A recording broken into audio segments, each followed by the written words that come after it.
Falar sobre games. Primeiro, por quê? Porque game é um assunto que é muito legal. Porque você consegue associar o conceito que você tem de programação com algo que você pode fazer para entreter pessoas. Só que o intuito desse vídeo não é ser nenhum desmistificador ou algum tipo de vídeo que possa falar tudo sobre games. É apenas o início de uma pequena série que a gente quer desenvolver para falar o seguinte: quais cuidados você tem que ter quando você vai conceber um game, principalmente para celular, que é o nosso foco nesse conjunto, nessa série de vídeos, e depois poder tentar fazer um passo a passo de tudo aquilo que a gente quer desenvolver aqui, usando como base a plataforma Android, que é uma plataforma que a gente está mais habituado. Bom, primeiro passo, você tem que pensar no seguinte: o que eu quero fazer? Você precisa ter um roteiro, você precisa ter um storyboard. E assim como uma casa precisa ter a sua planta, uma música precisa ter a sua partitura, o game tem que ter o seu roteiro. Ok, esse roteiro ele vai falar basicamente a sequência de ações que o seu game tem que ter, quem são os personagens, como eles interagem, em qual ambiente eles estão inseridos, e a partir daí, qual é o objetivo de cada um desses personagens, como eles farão pontuações, se é que eles farão, qual será o objetivo final do game. Meu game tem um personagem que tem que chegar lá, matar todo mundo, pronto e acabou, beleza. Ou meu game é um game que tem que ter um roteiro com uma história, que meu personagem tem que descobrir itens, salvar a princesinha no final, só que para isso ele tem que começar a pensar em chave, pensar em obter informação. Não importa. O que a gente precisa tomar cuidado é que o nosso game tem que ter uma história. E para isso a gente usa um recurso chamado storyboard. Para você poder fazer seu game, principalmente quando a gente fala num dispositivo móvel, a gente tem que ter muito cuidado com algumas coisas. Seu game vai ser um game longo, muitas fases, muita coisa para analisar, muitos personagens, muita complexidade de elementos gráficos. Cuidado, calma. Por quê? Viram esse jogo? Angry Birds. Um jogo simples, um jogo de baixa complexidade, mas viciante. Por quê? Virou uma febre. Em que sentido? Toda a fase do Angry Bird ela é relativamente repetitiva, ela tem o mesmo formato. A ideia é você tem que pegar o passarinho, pum, atirar através de um estilingue e matar os porquinhos. Ok. O que muda?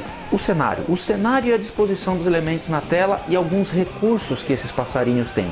Poderes.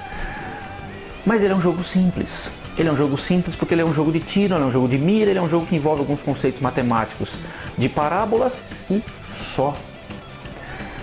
E onde está a sacada dele ter se tornado tão popular? Ele vicia. Um jogo para celular ele vai ser jogado na sala de espera, na fila do banco, no ponto de ônibus. Você não vai jogar Angry Birds no sofá de casa, você pode até jogar. Mas se você já está em casa, você vai preferir um console. Você vai preferir um aparelho que tenha mais recursos, que você possa ligar na sua TV de 50 polegadas, que você possa adicionar acessórios, exemplo, um PlayStation 3 que você pode colocar volante, manche de avião, tudo isso. Então a grande sacada que a gente precisa ter para o desenvolvimento de jogos para celular, para dispositivos móveis em geral, celulares e tablets, é o seguinte: o jogo tem que ser simples e eficiente, que grude a atenção do seu jogador no jogo.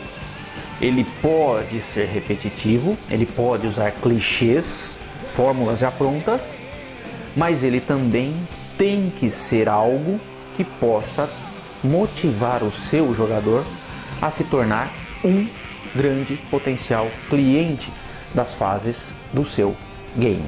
Ele tem que ser um cara que fale: pô, que legal, eu quero jogar. Beleza, tô com essa ideia na cabeça, tô com tudo pronto, tô com tudo facilitado, já sei o que eu quero. Vamos para a parte de programação? Ainda não. Tem uma etapa fundamental nesse aspecto: o cartão de visitas do seu game. Nós, programadores, e aí eu me incluo no time dos programadores, não sabemos desenhar.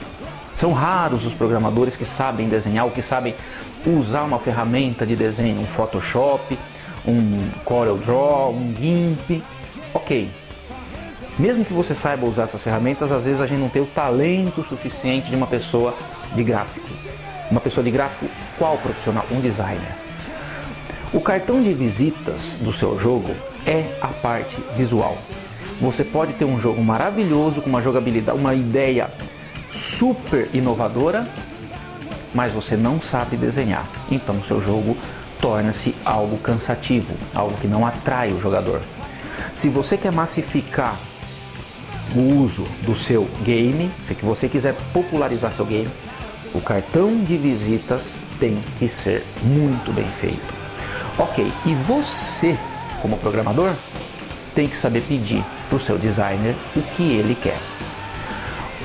Tendo isso, agora sim nós podemos começar a pôr a mão na massa. O que nós precisamos? Nosso roteiro, nossos elementos gráficos e agora o nosso game, a nossa programação, a nossa lógica. Que aí partimos para a terceira etapa. Interação, interagir. Hoje celulares não tem exceção. Todos têm recursos de interação com o usuário muito bacanas, e um deles, e principal e acho que o mais usado até hoje, o touch. Olha só, qual que é a ideia desse Angry Birds? Eu venho aqui, jogo meu passarinho para poder acertar os caras. De novo, Luft. Ok. Só que não somente isso. Alguns dispositivos móveis possuem características de acelerômetro. Que bacana se eu fizesse um simulador de carros, que eu virasse o volante dessa maneira e ele pudesse se movimentar. Isso seria muito bacana? Sim. Mas aí a gente tem uma outra restrição. Quais aparelhos poderiam suportar o nosso game? Ok, essa decisão pode parecer uma decisão um tanto quanto banal ou um tanto quanto acessória, mas ela é fundamental se a gente quiser popularizar o nosso game. Se a gente quer popularizar, a gente tem que atingir o máximo possível de dispositivos, desde os mais sofisticados até os menos sofisticados. Ok, quais recursos, no mínimo, cada dispositivo tem que ter para poder suportar o nosso jogo? Quero fazer um jogo onde eu tenha recursos de touch e acelerômetro. Ok, eu vou estar restrito a um subconjunto de dispositivos. Se eu quero algo que só tenha touch, aí eu vou partir para uma gama muito maior de dispositivos. Isso definido, programar. Agora a gente vai começar o nosso conteúdo de uma maneira mais estruturada. As próximas videoaulas serão exclusivamente para definir o nosso roteiro, definir os nossos personagens e pôr a mão na massa.